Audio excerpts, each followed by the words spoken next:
Depreciation के पूरा है वो चैप्टर है, ठीक है ना।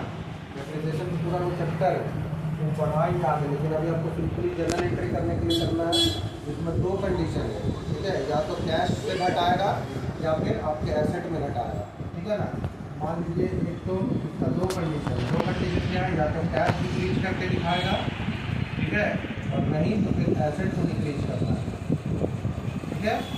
इसमें क्या दिखता है, यदि एसेट डिक्रीज करने बोलेगा तो जब हम लोग खरीदते हैं, ठीक है ना, जब हम लोग खरीदते हैं तो हम लोग एसेट खरीदते हैं तो उसका क्या एंट्री मारते हैं, मान लीजिए मशीनरी खरीदते हैं, ठीक है ना, तो हम लोग क्या लिखते हैं यहाँ पर मशीनरी अकाउंट डेबिट, ठीक है, फिर कैश अकाउंट, ठीक है ना।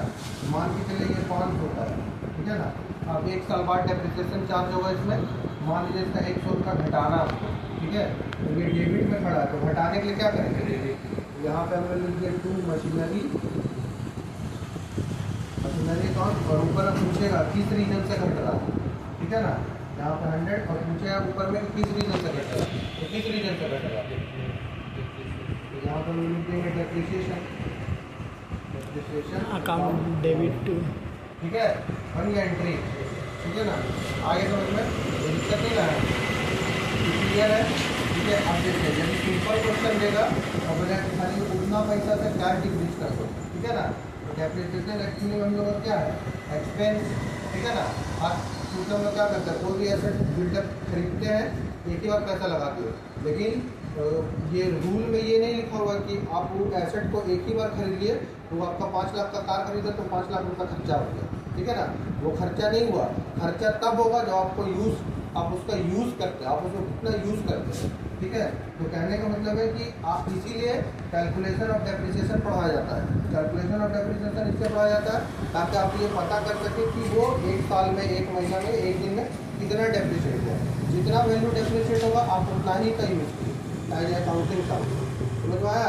अकाउंट्स में जब हम लोग अकाउंट्स लिखते हैं, मतलब टैली में बनाते हैं या हाथ से लिखते हैं, तो वहाँ पर डेप्रिसिएशन इसीलिए सिखाया जाता है कि आप किसी भी एसेट में 5 लाख रुपये खर्चा करके, इसका मतलब ये नहीं कि आपका 5 लाख रुपये खर्चा हो गया, आप वो एसेट को उठा के लाएं, ठीक है ना।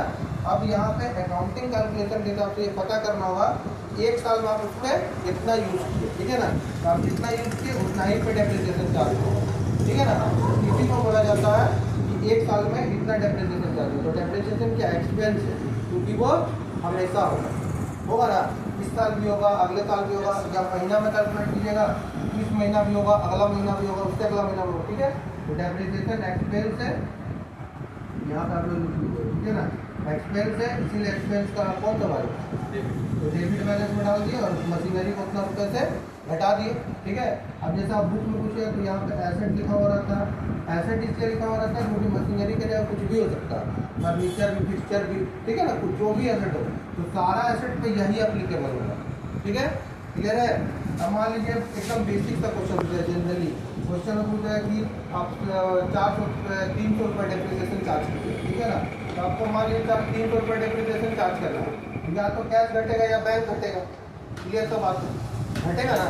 तो कैश क्या है, एसेट क्या है, और बैंक क्या है, दोनों एसेट है। एसेट का कौन सा भाग है, एसेट घटेगा तो बैलेंस डेबिट, घटाने के लिए क्या करेंगे, घटेगा तो क्रेडिट। तो यहाँ पर हम लिख देंगे टू कैश, ठीक है, या बैंक, आपका बुक में जो लिखा हुआ है, ठीक है। पूछे किस रीजन से घटा, तो डेप्रिसिएशन के रीजन से घटा, किस रीजन से घटा, तो डेप्रिसिएशन क्या है, खर्चा, एक्सपेंस, यहाँ पर लिख दिए डेप्रिसिएशन। आप इतना बका कह रहे हैं, मतलब माथा ठंडा रख के क्लियरली बोलिए, डेप्रिसिएशन अकाउंट टू कैश या bank, yes sir, yes sir नहीं, क्लियर बोलिए, कैश या बैंक। अरे इसको नहीं पढ़ना, आपको समझ में आएगी।